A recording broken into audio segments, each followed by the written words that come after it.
And welcome in to Courtside Chats with AJ McCord. We are live from Chesapeake Arena in Oklahoma City ahead of Game 4 between the Blazers and the Thunder. Now, of course, Portland leads this series 2-1, and they would love nothing more than to get the win in enemy territory tonight, force an elimination Game 5 in Portland on Tuesday, whereas, of course, OKC looking to even this thing up. Now, in Game 3, we really saw the trash talk begin to fly between these two teams. We saw Russell Westbrook bust out his rock the baby move. We saw Dennis Schroeder tap his wrist, and we saw Paul George put an exclamation point on the Thunder's first victory of the series with a dunk, close to as time expires. Now, of course, all that extracurricular activity has gotten a lot of attention these last 48 hours, so I talked to the players yesterday and asked them how or if they're dealing with all of that.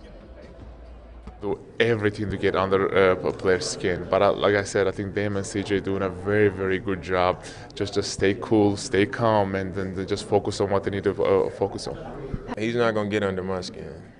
People don't get under my skin because I'm just not. It's just not gonna happen. I wasn't raised that way. I grew up around a lot of stuff that could have got under my skin more than trash talk or a basketball game. So it's just not going to happen. That's their team. They can do whatever they want. Our team was wearing red last night, so I was worried about the team in red. I don't really. Dennis Schroeder is just Dennis Schroeder, a player from the Thunder, and Russ plays for the Thunder. They're not on our team, so they can do whatever they want. Our style and who we are as a team, we stay within ourselves. We play hard. We compete. But if something is brought to our doorstep, we're going to open the door and see what's going on. And that's all it was. We don't go out there talking and acting no type of way. But like I said, if it comes to our doorstep, we're going to open the door and see what's going on. We just got to focus on us. We got to be us and do what we do. And all the peripheral stuff is, doesn't have much to do with us. Just stay focused, stay locked in on what we're trying to do out there.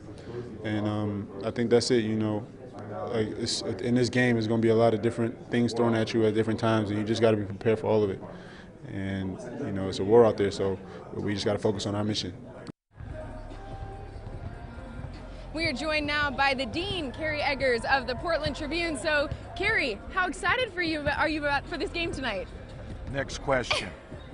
So in case you missed the post-game press conference on Friday night, Carrie, you got next question. Yeah, by Paul George, and frankly, I thought I asked a reasonable question, but the dunk at the end of the game is not NBA etiquette. I think the Blazers will use that a little bit. They don't want to say it, but I think that just put the exclamation mark on the way they want to come into Game 4. Absolutely, and you kind of touched on it. They don't want to say it. That's not their MO. Their MO this season has not been to be loud, to be boisterous, to talk a lot.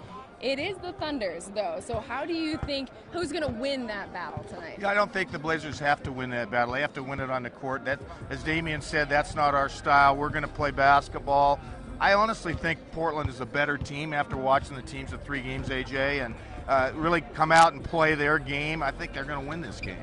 I think this is a really important game for Portland to win. I know it just ties the series if they don't get the win, but I think it's a big momentum shifter if they can go up 3-1. It is, and you look at some of the things they have to do. Too many turnovers in the first 3 games, especially the first half last night, I think, or the other night, it really cost them. So take care of the ball, and I think some of the supporting guys, Harkless and Amino, need to step up. They certainly do, because OKC's supporting guys stepped up big in Game 3. We're talking about Terrence Ferguson and Jeremy Grant. The first 2 games, they combined 2 of 15 from distance for OKC, 24 points. In Game 3 alone, they were 7 of 9 from beyond the arc, and they added 27 points. So what do the Blazers need to do to even keep OKC's role players from having an impact? Well, the main thing is keep Paul George down, and they've done a pretty good job. He's not shot well in the series. You're right. Grant and Ferguson have hit their shots, but they're not going to hit 15 of 29 from three-point range, I don't think. Amino, I asked him, I said, if that happens, he goes, then we're in trouble. But I don't think it's going to happen again. So talking to Mo and Chief, what's been their mentality to get themselves more points? I mean, they're doing a lot defensively to stop Paul George, limit Russ.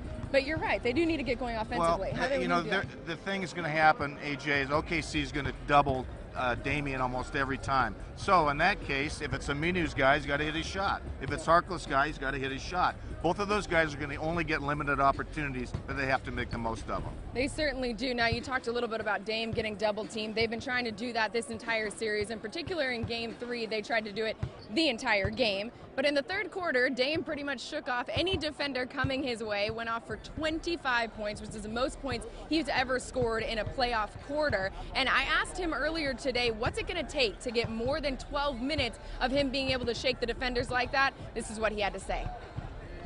It's difficult to play 4 great quarters. I thought our third quarter was our best quarter. And it's the playoffs. Teams know your offense just as good as you do. They know your personnel. So it makes for a tough game. It's not as much transition. It's a lot more in the half court, so it's a grinded out type of game in the playoffs. So it's hard to play that way for a full game. But I think for us it's just keeping our composure, being smart. On the offensive end, making sure that we run our offense with a good pace. When we're walking the ball up, walking the spots and walking in the screens and doing stuff like that, we easy to guard, especially when they playing as physical as they do. It's easy, it's in their favor. So I think just making sure that our pace is up on the offensive end and defensively just more of the same. Stay physical, stay aggressive, stay locked into the scouting report, echo the play calls, know what we need to be doing and the spots we need to be, and it should be another competitive game. Now, Kerry, Dame is actually averaging more points than anybody else in the postseason this year. He's at just over 30 points a game this postseason, so he is obviously critical to get going. How can he extend the minutes that he's the most effective? Well, they're going to, as we talked about, they're going to double team him, and Terry Stotts said before the game, he talked about how well Damian has passed out of that. He's going to have to just play the game. Now, there are times he's going to force it a little bit, as he did in the third quarter the other night, but generally, use the double teams to your advantage, hit the open man. I think he'll do that. Who's the key matchup you're watching tonight? Well, one of the ones that, Steven Adams against Cantor. Cantor played really well in that fourth quarter. If he could sustain that through a little bit more of the game, then he can get a 20-point night and really put some hurt on him. Absolutely. Cantor is going to be key yet again in his old home court. He did get a great reception from this Thunder crowd. The Thunder did have availability in the last couple days. So, Kerry, thank you so much for joining us. We're going to hear from the Thunder and what they've had to say between games 3 and 4. Try to throw out some different things in different situations. Obviously in the third quarter, Lillard really got going and really, played exceptionally well offensively. So you're just looking to have different things that you can go to in certain situations. That presented itself, at that point in time to be able to try to do something different. And I thought Jeremy did a good job as well, as did Steven. Pressure up on them too. They're great ball handlers, great scorers, but they're not perfect. They're subject to turn the ball over sometimes. We just got to make it as tough as possible as we can. They're gonna make shots, as you saw Dame get hot in the third. They're gonna be special, but we got to try to speed them up, force them into what we want them to do, and live with the results. Knowing how successful I was scoring the ball against this team, that can't be my mindset going to each game, that I got to just score it. And I got to let the game come to me. That's what I've been so great at this season, is letting the game come to me, knowing when to attack, knowing when to set up guys. Just play the game, get lost in the game, let the game dictate who shoots it, where the shots are coming from. And I live with it. We are joined now by Steve McGehee, our Oklahoma City Thunder insider. So what have you had there? This is what the fans will be wearing tonight. It says, what do we have here? Get loud Get OKC, loud. or get OKC live, depending on. It's Frosted Flakes I know. color combination here. We had Wheaties the other night, and we have Frosted Flakes here. It should be Tony the Tigers on the back. There you go. So if you don't follow Steve on Twitter, he's really been into his cereal lately and how the shirts match the cereal theme. So that one's Tony the Tiger. I got to ask you, is it loud compared to Moda? It is loud, but I will say, and the other thing I will say is when every single fan puts those shirts on, it's a sight. It's a sight to see. It is very, very loud, and we're going to get to that as well, because one of the things Portland said is they really want to quiet the home crowd, and so take them out of it early. And that's happened a lot this year. Yeah, so I was going to ask you, how have teams been able to do that? Just Oklahoma City has those spells where multiple possessions down the court where they don't score, scoring droughts, and a few Damian Lillard threes, some C.J. McCollum drives, maybe some Ennis Cantor twos, and all of a sudden it's getting really quiet really fast. There's been some doubt in this Thunder team from the fans all season long. Are they really better than last year? Will they ever get to the level they were when they had Kevin Durant?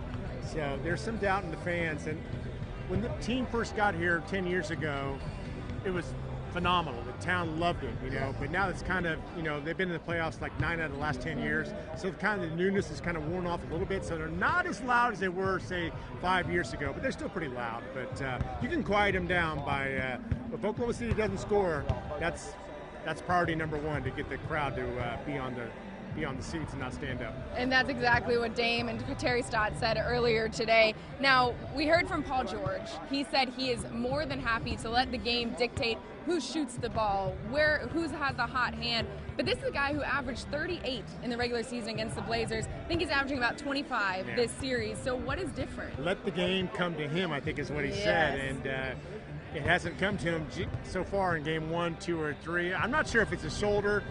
Obviously, it's not 100%. And we talked about that leading up to all these games. But obviously, it's good enough for him to play. I'm not sure how much. He's never going to say how much is bothering him. He doesn't want to say that. We'll probably find out after the season's over. But it's affecting him some. But he needs one of those games where he had a game here in the regular season where he scored over 40 points against the Blazers.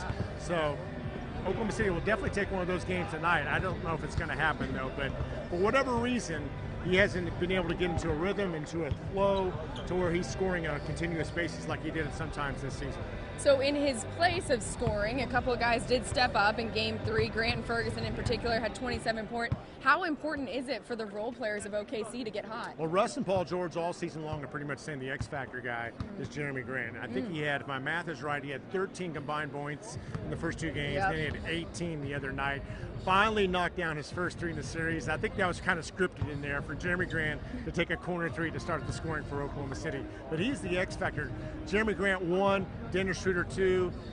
Steven Adams is always going to get his points, and as we've mentioned earlier, that he'll get them early and then he'll disappear, then he'll get them early in the third quarter, then he'll disappear.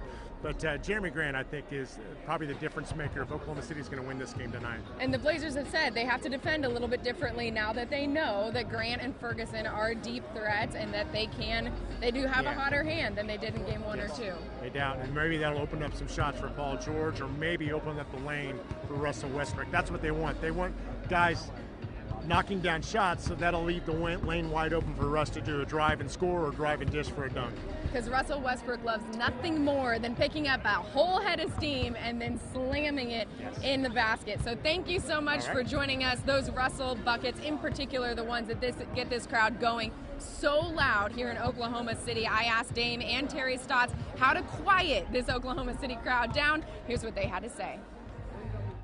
Just got to focus on the game.